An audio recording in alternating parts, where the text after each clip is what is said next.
Mes bien-aimés dans le Seigneur, chers amis de Dieu, les textes bibliques de ce dimanche nous invitent à devenir disciples de Jésus, non pas en parole seulement, mais dans la vérité de nos choix et de notre vie quotidienne.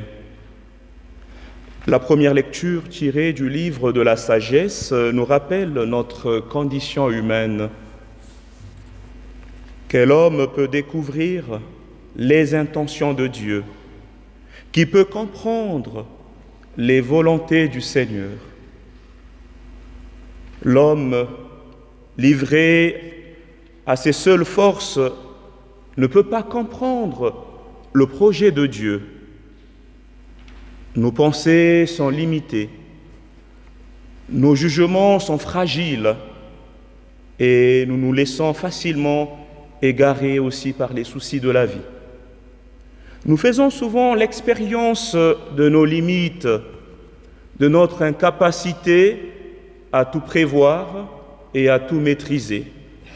Dans un monde qui valorise la maîtrise et le contrôle, reconnaître nos limites est une première étape d'humilité et de vérité.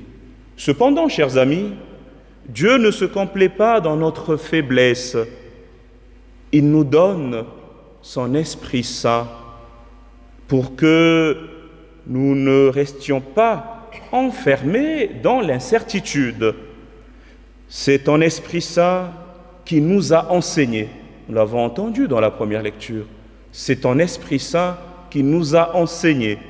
Seul l'Esprit Saint nous aide à comprendre le chemin qui conduit vers le Seigneur. Cela veut dire que nous ne pouvons pas nous construire seuls sans Dieu. Sans Dieu, nous ne sommes rien. Nous avons besoin de sa lumière pour discerner, pour avancer et pour bâtir du solide. Nous avons besoin du Seigneur. Cet appel à accueillir la lumière de l'Esprit rejoint l'exigence de l'Évangile de ce dimanche, où Jésus demande à ses disciples de réfléchir avant de se mettre à la sequela Christi, avant de se mettre à la suite du Christ. Il nous invite à réfléchir.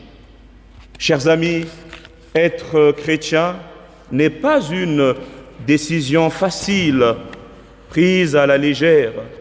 Il s'agit de se donner tout entier, complètement, totalement. Il s'agit de porter sa croix, de mettre le Christ au-dessus de tout autre attachement. Être chrétien signifie tout simplement placer Jésus au centre de notre vie. Le Christ, il le rappelle dans l'Évangile. Si quelqu'un vient à moi sans me préférer à son père, sa mère, sa femme, ses enfants, ses frères et sœurs, et même à sa propre vie, il ne peut pas être mon disciple. Ce sont des paroles très dures, chers amis. Ces paroles ne veulent pas dire que nous devons mépriser nos proches, mais que l'amour du Christ doit être premier dans nos vies. C'est à partir de lui que tout prend sens. C'est le Christ qui donne sens à tout. Il donne sens à nos relations, à nos engagements, à nos choix. Jésus nous invite à ne pas vivre un christianisme, je dirais, à moitié, mais à entrer dans une vraie cohérence de vie. Comme je l'ai dit, à le placer au centre de notre vie, à avoir, je dirais, une vie christocentrique où Jésus devient le critère d'évaluation et d'appréciation de toutes nos actions. Le Seigneur poursuit avec l'Évangile. Il nous présente de petites paraboles. La tour à construire et ce roi qui part en guerre. contre un autre roi. Chers amis, ces deux paraboles nous montrent qu'il ne suffit pas de bonnes intentions pour suivre Jésus. Il faut décider en connaissance de cause, peser le coût de la fidélité. Suivre le Christ, suivre Jésus demande une décision mûrie, réfléchie, consciente de ses exigences. Cela peut nous faire peur, je comprends, chers amis, mais en réalité, Jésus nous appelle à la liberté. Jésus nous appelle à la liberté. Ce Dieu qui nous a créés, il respecte notre liberté.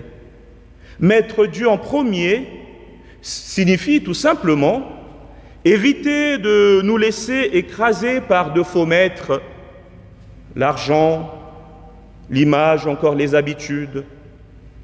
C'est lui donner la vraie place dans notre vie. Saint Paul, dans la deuxième lettre que nous avons écoutée, la lettre à Philémon, dans la deuxième lecture, il nous donne un exemple concret. Il demande à Philémon d'accueillir Onésime, son esclave fugitif, non plus comme un serviteur, mais comme un frère bien-aimé. C'est très beau, chers amis. La foi change notre manière de voir les autres.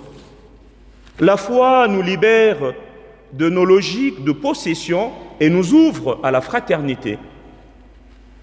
L'appel de Paul à Philémon est pour nous aujourd'hui.